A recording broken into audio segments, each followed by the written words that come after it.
Again, good morning and good afternoon for those of you in other parts of the world. Thanks for joining. And again, the focus today is on our GENBAND GENFuzion Developer Community. And wanted to, if you haven't logged into the web interface, that's where the slides are. We're also recording this and can provide it out to all the participants as well so that you can review it later.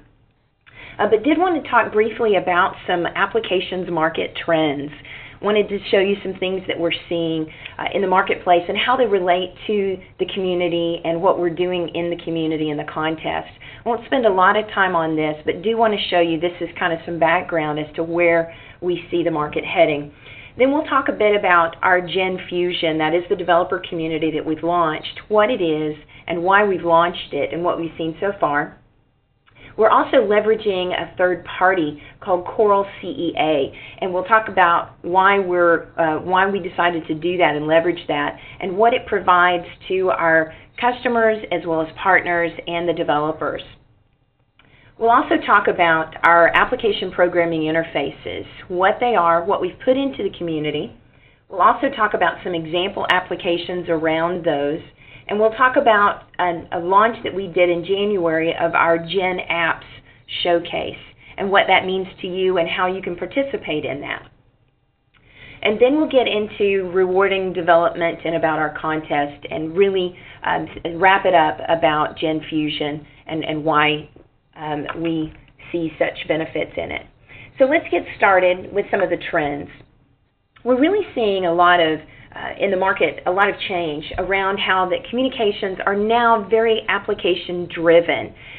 There's so many tools and utilities out there for people to leverage, but we really are seeing that apps are really changing the nature of communications. And an example of that, how fast this is happening, if you look in September of 2010, there were about 90 million tweets per day on Twitter. Also, in February, just a few months ago, there were 1.5 billion Facebook posts per day. So it's just showing that people are getting into some of these social networks and how those applications are really changing the way that people communicate with their different friends and groups that follow them. Down below that, really around content and applications, as well as applications ecosystems and smartphones and internet devices, is that really having connected smart devices, more than it just being a telephone, are really trending. In fact, majority of you on the call probably own a smartphone or multiples and have used some applications in that around your communications. And how that really the end users are now the customers, and not just a carrier or a service provider or a business themselves. It's the end user that we're focusing things for. And how that application stores are really market makers and showcasing some of these. And that's really where we've seen, or the rationale behind creating our Gen App Showcase. It isn't coin-driven, if you will. It doesn't have a storefront to it, but it is a virtual showcase to help in lead generation and that. We'll talk about that. We'll also talk, we'll show how that a lot of times the developers themselves are the sellers, and sometimes the service providers, and how that we can help mix all of these up so that they can collaborate in the community. And how that trends in the consumer segment are really, that's where it began, and how things are merging and expanding into the business segment.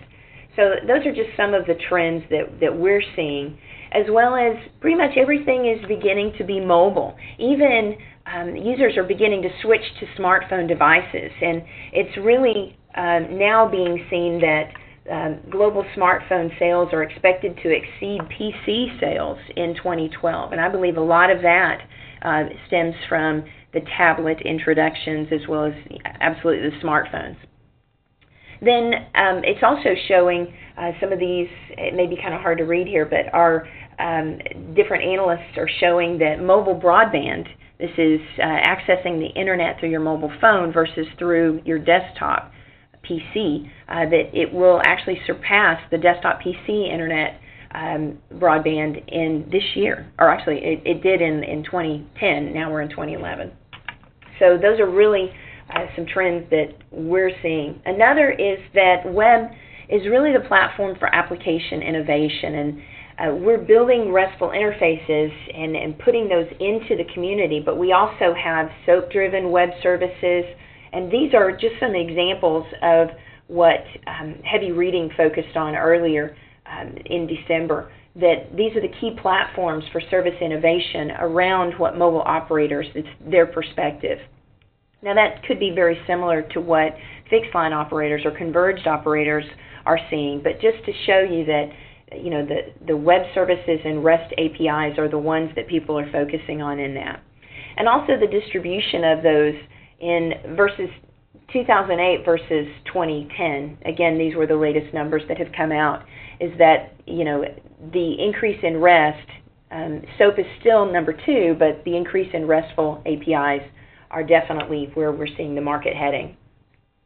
And very quickly, enterprise trends. There's a lot of common themes around, if you really look at it, is that mobile telephony is really the largest spend for an enterprise in their IT budget. We're looking at 32% in this example of their IT spend. Mobile services, in the top picture there, the big blue chunk is mobile services. Again, these are things that an enterprise spends on, 26% in that, and that came from Gartner. And the unified communications, all of those are things that enterprises are beginning to spend on, and some common themes have to do with location independence. They can work from home, they can work from anywhere, whether that be a mobile phone or remote office. So much about cloud computing and cloud communicating and connectivity. The analytics and recognition, as well as social collaboration. We mentioned the unified communications apps. But those are some common themes. But for the large enterprises, they're really either owning or self-managing hosting services for their employees, and really around unified communications, voice and video. And for the SMB, which some of you may not know, that's small to medium business, they're really looking at ways to self-provision and make things easier to set up. That's what they're looking for. And that scales with growth, both up and down. So if they add employees to their business or they downsize, that their communications can grow with them. And finally, looking at, in the past, these have typically been silos, that IT and telecom have been different groups and their applications being totally separated. But now things are beginning to merge together and show that you can add in, conferencing in with some of the other IT-specific applications or billing or video into those, or even collaboration and sharing, click-to-call functions. So that's really where we see that things are getting interesting in the enterprise. And so that's where we get into our developer community. We launched the developer community in March 15th. And this is where we really saw the need to really expand the number of third-party applications that are powered by our own application platform, the A2 Converged Application Server. And what we've done is we've exposed our APIs to developers and to service providers and partners so that they can access this in a common ecosystem. They can collaborate with each other. They can also, we added a sandbox in there so that you can get access to accounts. You don't have to have a lab system. It's hosted in the network for you to access. And it being a very open ecosystem, you can share ideas with each other. You can answer questions. There's a lot of capabilities here that previously you had to go through a sales channel, or you had to go through a support channel, or buy a box yourself in order to access and create applications on our platform. So we've tried to make it much easier for you. So what's the value to service providers and enterprises?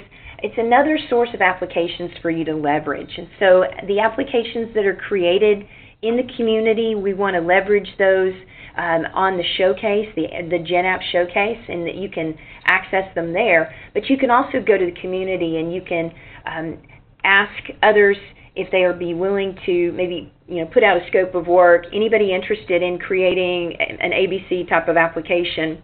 And you can get responses from developers out there. Or anybody ever integrated with this call recording, or whatever it may be, then you can access any of the information out of that.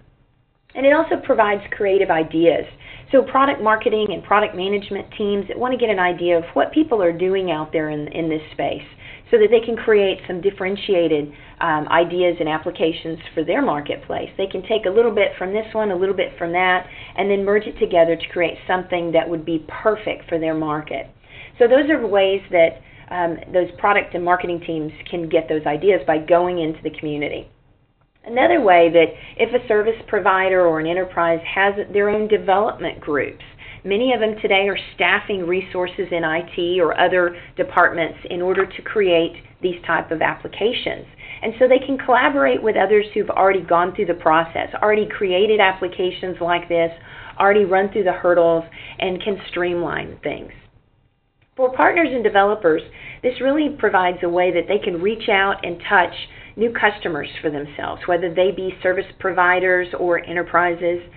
They can promote their applications through our showcase, and obviously service providers and enterprises could do the same. And the visibility to carriers and end users and other partners that they may not have been able to reach before, they can do so through our community. And then everybody would have access to, the APIs, the tools, the documentations, and the kits made available into the community. And really, through the sandbox, it's a safe place for them to test their applications and make sure that they work, fine-tune them before they put them into production mode. So we have leveraged a third party called Coral CEA, which stands for Communications Enabled Applications.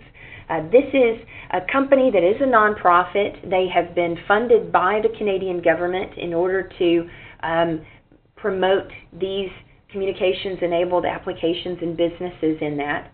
And they really don't have an outside agenda per se because they are a nonprofit. And what we've done is we've leveraged their infrastructure. They are hosting our A2 application server and managing it and providing the framework for the community. Now, our community, we've called it GENFuzion, and we are leveraging them. But they are also providing some neat functionality to the members of the development community. So they provide support and information services. Many times a developer may not have a large enough of a group to be able to provide their own technical support and IT services, so the technical support to their end customers that they sell to. And so they can leverage the Coral CEA framework for that. Commercialization services. Many times a development group could be two guys in a garage or even one person as a sole proprietor. They may not necessarily have the bandwidth to market and promote themselves. And so the commercialization services provided by Coral CEA could be leveraged by them. And so it takes several people, focusing on these types of things in order to bring those to launch a particular product. And of course, there's legal support, accounting, testing, rack space, telecom, desktop services, and all those types of things can also be leveraged from the community. So they also operate, support, and maintain the A2 platform for our GENFuzion members. And so they make available access to the sandbox, creating accounts and updating that, maintaining the platform, but also making sure that it's up to date with the latest and greatest software. And as we add APIs, they're adding those to the community for us. And then, of course, they provide vision, leadership, and governance of the ecosystem, of which there are other partners besides GENBAND in the ecosystem that you can also leverage.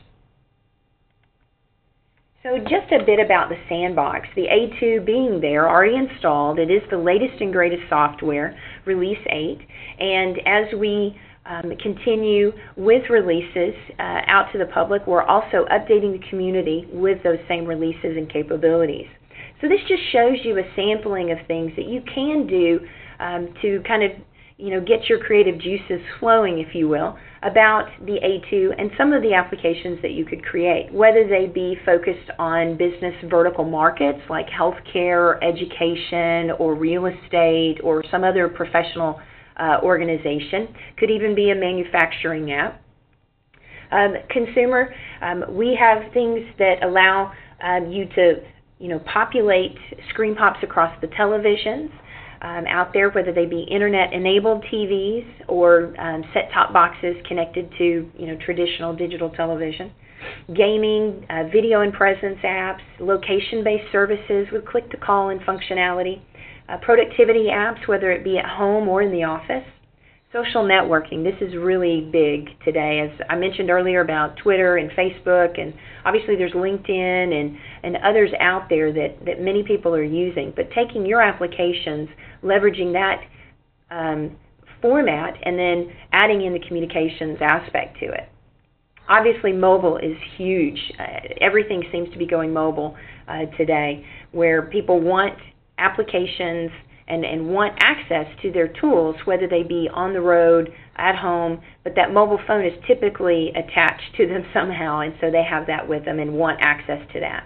Obviously, web-based applications, shopping, call center, and various clients out there, whether they be thin or thick clients on the desktop or on different tablets and devices. So there's a lot of things that you can do with our APIs, and you can test them in our sandbox. Now let's talk a bit about our application programming interfaces, and we'll talk in more detail as we move along into the webinar. We have something that we call web portal portlets. What this is, we have in-user web portal that is off the shelf, readily available, but some of our customers want to take content out of that and just say, if I could just take this one box and put that into my own web portal, then that would be great. So we've streamlined that, and so you can pull those modules out and you can put them in any type of application or portal that you want. And so we'll show you some examples of that. We have another called SOAPy, which is a Subscriber Open Programmability Interface. And this is our SOAP-based interface, and it gives you over 110 subscriber capabilities, and this is the web services type of applications creation. And this is in the community today, and this is really where our contest that we've launched is really around this interface, and we'll go into more details of some of those capabilities. We also have media control APIs like Voice XML and Call Control XML. We have RESTful APIs that we'll be adding into the community the first part of this next year. We'll be launching a contest around that as well. And this will be taking what you have in the SOAP or SOAPy based and then adding more in-call presence messaging applications around that. There's a lot of capabilities in the SOAP interface that we have today, but creating that around a RESTful API is what we'll be doing in this next release. And then the application control interface. This is an API that is SIP-based, it's service control, and it allows you to create and enable external triggers and session control. And so that is going to be added into the community this quarter. So looking at some of the possibilities, I know some people are like, well, that's all great, all well and good, but what is that really? What does that mean to me in layman's terms? So as a service provider or as a developer or as a partner, you can take these APIs and what's in the community today, and you can add functions like click-to-call. Okay? You can integrate voice or video calling into an application, and you can also leverage things like call logs, incoming and outgoing call logs or call lists, address books, friends lists, that type of stuff into your application and click to call from that, or just highlight a number and click to call. There's lots of capabilities, and I'll show you some examples of that. Again, about the friends lists and address books, you can provide these, you can extract those from our system. You can allow people to use those, view them, click to email, click to call, and they can also modify. These are all personalized by them. They have a personal address book, but there's also something called a global address book for the enterprises. And so this global address list allows them to get access to people that are not typically in their frequently used or frequently friended or buddy list, if you will. And so these could be, like in GENBAND's case, we have over 3,000 employees. And so I'm typically not going to have all of those people in my friends list. And so if I need to reach somebody, I can do that. And you can take these and add these into your applications. Also, multimedia conferencing. You can create conferences, join them. They can be collaborative, whether they be video, whether they be audio, web-based, file sharing, desktop sharing, all that type of stuff. you can add those into an application. You can also go in and send and receive both mobile and desktop messaging, whether it be text messaging or instant messaging. These are all things that you can do in the APIs and add these into your applications. Another thing that many people are looking at is the presence. So the phone presence as well as the mobile presence of a particular person.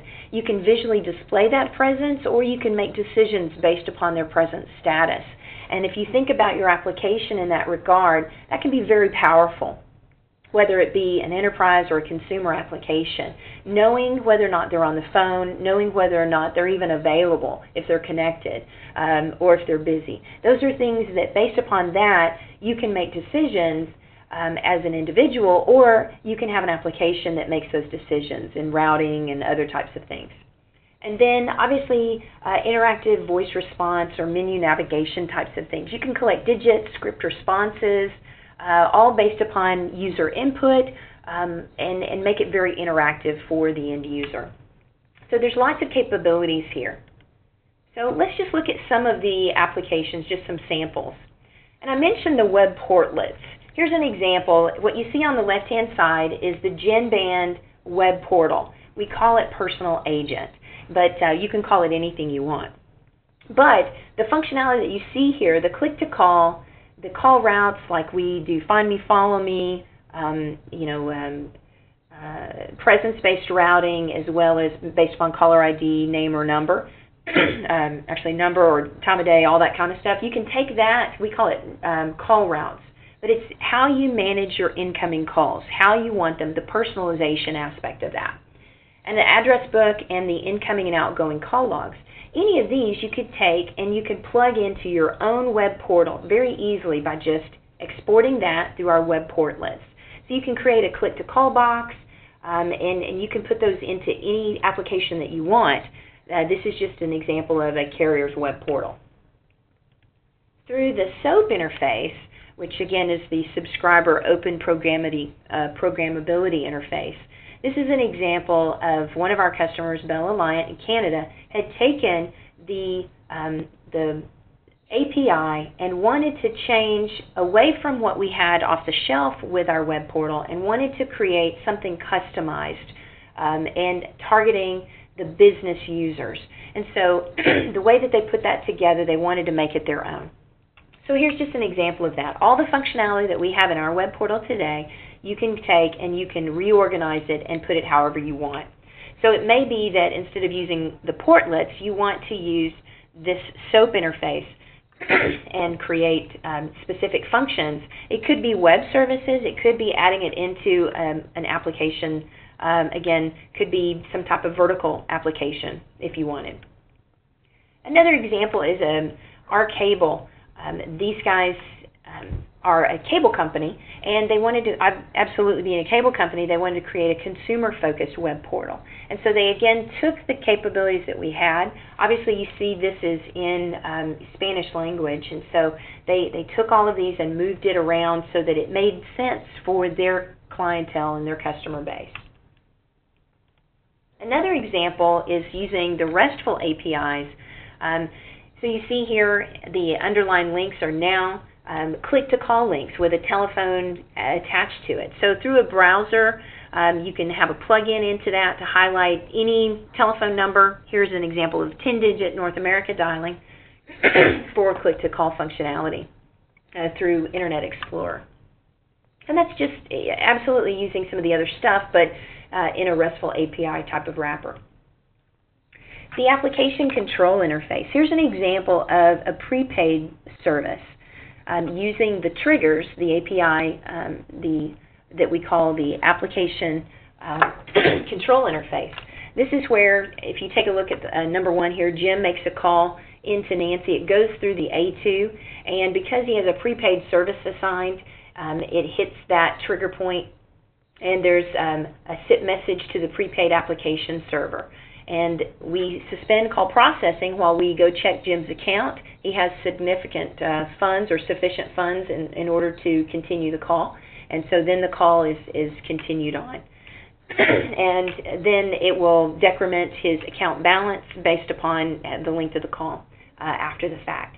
So it's very easy to implement. It's just an example of some of the capabilities that you can have, but there's several capabilities within that. This is prepaid service is just one example. Okay, here's another example of a market trading application where it's a market day trader, if you will, or somebody accessing E-Trade or something like that. And so you can see the key decision makers, and so this is maybe a particular contact that has this particular account, and you can click to call, click to SMS, or even click to conference in this. And so it could link all the parties into a particular conference, and you could talk to them about whether or not they wanted to sell, buy more, or what they see the trends or how things are going in the business. So it's just another way for you to get quick access to that key data. Another example is a shipping tracker. Now, customers ordering equipment, whether it be eBay or some other type of online type of purchases, they want to be notified when it's going to be delivered so they can make sure and be home, sign for it, or something like that. And so this really improves the customer experience. So it's an automated and very simplified process, and it really decreases the amount of resources that the shipping company has to have, on staff. And their return on investment was very fast here too, but it decreases their operations costs by having a lot of this automated. So the user can set their preferences. They set their contact information and their phone number, and how many distances, like kilometers or miles, before they hit the delivery. It will notify them, and so it can SMS or MMS them. It can also voice call them, and they can call in and they can check the status of a package as well. And so all that being automated. Again, it really just simplifies. Adding communications into that application simplifies their needing to staff positions in order to answer those. And of course, that can be seasonal. During Christmas, there's a lot of orders and shipping, so it can definitely not have enough staff on hand. And the customer experience, they can check this out at any time of day. It doesn't have to be within certain business hours where they would have somebody staffed. So let's talk a bit about our online showcase. We launched GenApps, I believe, in January, and we populated it with a lot of our GenBand applications to feed it. But what we wanted to have this is a place where people could go, whether they be service providers, end customers, partners, and the like, to go and find applications that are powered by the A2. And so these being turnkey applications, they could see video demonstrations, ask for more information or a demonstration. We're talking about adding customer ratings, kind of like iTunes, where you can do, my favorites or anything like that, and comment about them.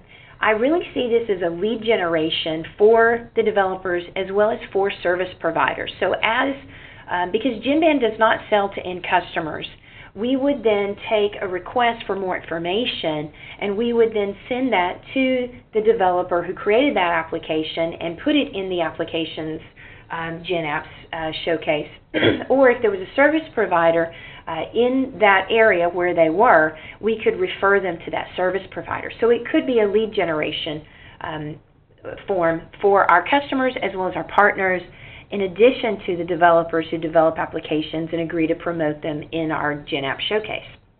It is free promotion. We aren't charging any of our carrier customers, partners, or developers to put their applications in the showcase, and we strongly encourage you, if you have an application that does utilize the A2 Converged application server, then please let us know. We would be more than willing to put your applications in our GenApp showcase. We are and are continuing to search engine optimize these so that they do come up when people do searches in Google and Bing and other things, so that they will show up first. So again, we have more capabilities of providing that lead generation to you. And this shows an example of that. On our GenBand website, there is a red tab for GenApps, And these Gen apps, they're different categories, whether they be consumer or business, and even underneath those, they're different categories. And people can click, and what you'll see here next is they can click and see a look of the application, screen captures. They can also view any demos that are available. And so that's why we ask that you provide screen captures as well as a video promotion or demonstration of it. It doesn't have to be much. And they get kind of a look and feel to it. And then in the middle of it, this is where we have, pretty much features, advantages, and benefits, and showing the value proposition, why somebody would want to deploy or use this application. And then on the left-hand side, navigation links to other things. So let's talk about our contest. We launched a contest the contest actually, you can submit an application now, and the registration for those is now, but you can submit an application using our APIs up through July 15th. And this is open to any service provider, any partner, or any third-party developer to be able to add an entry into our contest, and it is free to join the contest. And what we're doing is we're giving away cash prizes for first place. And that is $15,000 US. Second place is $10,000 US. And third place is $5,000. So you can get paid for your application's development. We also have some categories, and in each category we're giving away $300 for each category winner. Now that means you could be the overall winner and get first place, but you could also be a category winner and get that award as well. Every participant in the contest, we're asking them to agree to allow us to put their application on the GenApp Showcase to help further promote them. There'll be press around it as well, and so we'll be promoting them. The categories are, there are 5 categories. One is lifestyle, and this is really around communications enabling the home, whether it be through the television, the computer, or other consumer device. It could be, mobile as well, but in the home. Productivity is our second category, and this is increasing the productivity of an employee within the business setting. So this is enterprise focused for a business group. Could be small to medium, large enterprise, government, doesn't matter, but productivity. It could be specifically around a vertical market, such as some of the ones that you see here, like healthcare, education, hospitality, financial, anything like that. It doesn't have to be them. There's several out there. Mobility. This is where it either leverages a tablet or a smartphone or a feature phone, just a mobile phone in general, an application that does that. And that could be, again, to enterprise or to consumer, business or consumer, either one. Unified communications, there's a lot of topic around this now, a lot of trends around it as well, where providing a unified communications experience, whether that is unified messaging, conferencing, collaboration, presence, calling, all of that, simplifying somebody's ability to communicate and having a unified experience for them. And video, a lot about video now with video calling, video conferencing, leveraging the A2. So you could have an application that crosses multiple categories here. And so we're definitely giving consideration in the contest for those that cross more than one category. In fact, the rules and the eligibility are that you need to use the SOAP interface that we have in the community today, and it could be, communications enable the home or the office experience. And again, special consideration for any application that crosses more than one category. And that it really needs to be new innovation, less than a year old. If you've got an application that you've had for several years, but you have a refresh of that coming out and, adding new content or whatever, then, that can be considered. But if it's, more than a year old out there, we really want to focus on new innovation. To submit an application, you need to submit a PowerPoint presentation that talks about, a description of what it is, the intended use, some screen captures so that we can use them in the showcase, as well as an English video demonstration of the application. And it could be just very short and sweet, but just kind of a demonstration of that.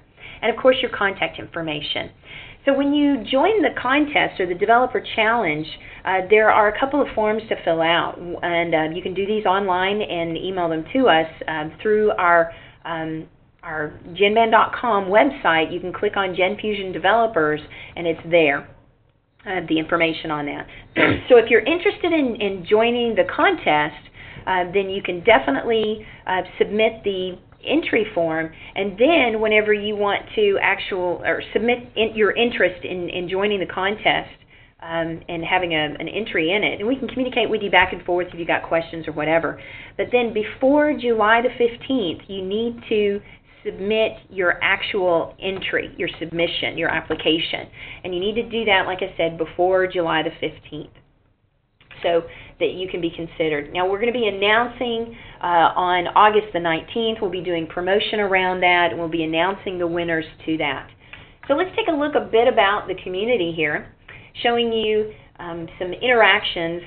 Because you have forums inside of this, this is where you have that collaborative access to other developers, whether they be service providers, partners, developers, even GENBAND employees. So that dialogue with other developers is there, and you can share insight, leverage their knowledge, as well as post questions, post a need even. If you have a scope of work or you have a need for a specific application that just came up and your development group can't do it, or you don't have a development group, then by all means you can leverage the community. And we've already seen this work firsthand.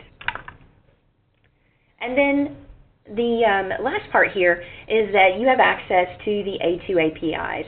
Very easily you can download the API specifications, you can download starter kits and application user guides, and what we've done is actually added, you can click to download these, and you can also click to request a sandbox account. So if you want to test your applications, you can do that there.